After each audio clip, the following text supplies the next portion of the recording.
18 to 25 age group is the most strangest phase of your life. Watch till end and I will make you agree with me.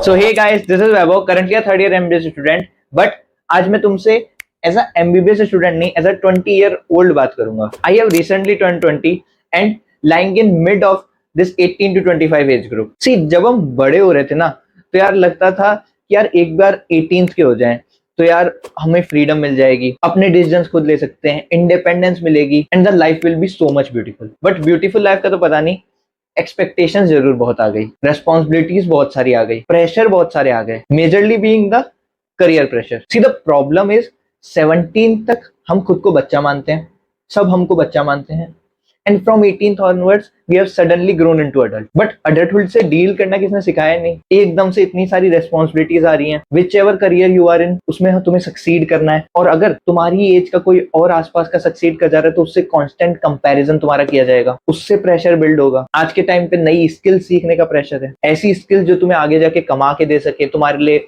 Second third source of money बन सके. एकदम से खुद की कुछ identity बनाने का pressure आने लगता है, the pressure of being someone. And ये सब प्रेशर के अलावा एक एकेडमिक प्रेशर, जिस भी डिग्री में तुम हो, जिस भी कोर्स में तुम हो, उसमें तुम अटेंडेंस मेंटेन करनी है, प्रैक्टिकल्स अटेंड करने हैं, and everything around your college degree and all. And cherry on the cake, तुम्हारे रिलेटिव्स आके पूछ रहे हैं तुमसे कि बेटा क्या कर रहे हो, कब तक बन जाओगे, कब तक कमाना शुरू कर दोगे. अब चलो ये करियर के प्रेशर से तो फिर भी एक बार डील किया जा सकता है अगर ये अकेला हो तो. The second thing comes in FOMO. अब ये सब तो तुम्हारे रिलेटिव्स, तुम्हारे पेरेंट्स कह रहे हैं, बट ये चीज तुम्हें तुम्हारे फ्रेंड्स आगे कह रहे हैं कि भाई यही उम्र है कॉलेज मेमोरीज बनाने की, दोस्तों के साथ मजे करने की, हर वीकेंड ट्रिप्स पे जाने की, रिलेशनशिप्स में जाने की. एंड यू रियलाइज कि यार ये लोग सही तो कह रहे हैं कि भाई बाद में यार शादी हो जाएगी, बच्चे हो जाएंगे, तब थोड़ी हमारे पास इतना टाइम होगा कि यार हम ट्रिप्स पे जा सकें, तो दोस्तों के साथ मिल सकें, इतनी सारी मेमोरीज बना सकें. तो इस बात में भी पॉइंट है. एंड यू सडनली फील कि यार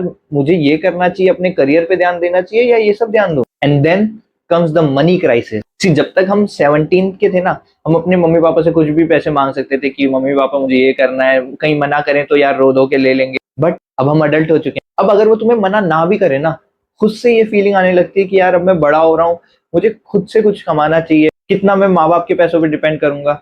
खासकर अगर तुम दूसरे शहर में रह रहे हो, हॉस्टल में रह रहे हो, तो तुम्हें एक एक पैसा जो तुम्हारे ऊपर खर्च हो रहा है तुम्हें फील होता है, and that's also creates a havoc for you. And ये तीनों मिलकर तुम्हारे लिए एक रेस बना देते हैं जिसमें तुम कॉन्स्टेंटली भागना शुरू कर चुके हो अपना करियर बनाने के लिए, अपने लिए अलग अलग अपॉर्चुनिटीज ढूंढने के लिए, सबसे अच्छी मेमोरीज बनाने के लिए, कॉलेज में सबसे अच्छे फ्रेंड्स बनाने के लिए, एक अच्छा रिलेशनशिप बिल्ड करने के लिए, and with a small amount of money. And you are constantly running into this race, constantly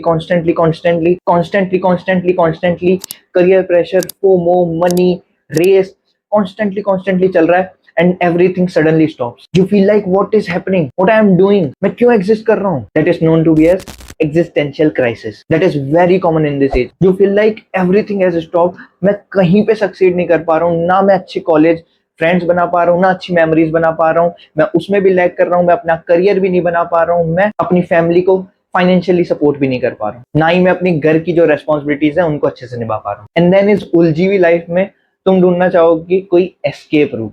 and then comes the escapism trap. तुम इनसे बचने के लिए अलग अलग डिस्ट्रैक्शंस में चले जाओगे. It could be continuous Instagram scrolling, it could be masturbation, frequent masturbation and many more things. So as a result तुम एस्केपिज्म में जा चुके हो, तुम अपनी लाइफ के साथ कुछ कर नहीं पा रहे, और ये जो लूप है, ये जो रेस है, वो चलती जा रही है, and you find stuck in this life. That's why I was calling this as the strangest phase of your life. तुम्हें कुछ समझ ही नहीं आ रहा यार क्या करूं अब, ना मैं ये जो एस्केपिज्म ट्रैप है इससे निकल पा रहा हूँ, ना मैं इस रेस को छोड़ पा रहा हूँ, क्या करूं अब. So first of all, we can't skip this age group because it's all part of our life and we all have to go through this. So how to deal with it? See, अगर मेरे पास सारे answers होते तो मैं ये video नहीं बना रहा होता. I don't have proper answer to this too. But where there is a problem, there is a hope too. मैं बिलीव करता हूँ नेचर में कि यार अगर नेचर ने हमारे लिए कुछ दिक्कत बनाई है तो डेफिनेटली कुछ ना कुछ सॉल्यूशन तो होगा, कुछ ना कुछ तरीका तो होगा. अगर एक पॉजिटिव चीज है तो एक नेगेटिव भी होगी, और एक अगर नेगेटिव चीज है तो पॉजिटिव भी जरूर होगी. The beauty of this 18 to 25 age group curse is हमारे पास हाई फेलिंग पावर है.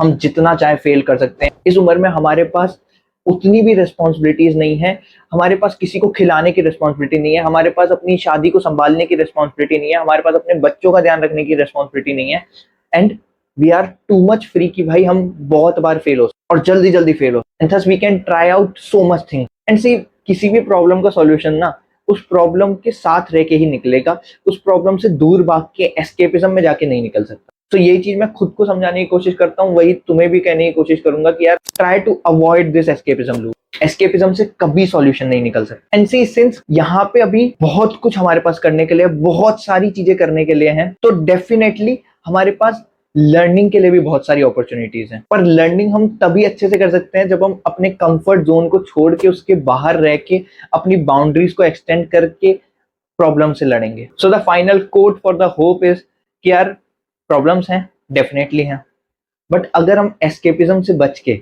अपनी प्रॉब्लम्स का सामना करते हुए, अपनी बाउंड्रीज को एक्सटेंड करते हुए अगर इससे लड़ेंगे और कॉन्स्टेंटली लड़ते रहेंगे ना, तो डेफिनेटली कुछ ना कुछ लर्न करके हम कुछ ना कुछ फिगर आउट कर लेंगे अपनी लाइफ के लिए। But the main thing is to constantly keep fighting without choosing escapism. So this was Vaibhav Golani thoughts for you. तुम्हारे क्या थॉट्स हैं तुम कमेंट्स में बता सकते हो। वीडियो अच्छी लगे तो लाइक कर देना, चैनल को सब्सक्राइब कर देना। मिलेंगे नेक्स्ट वीडियो में। Thanks for watching.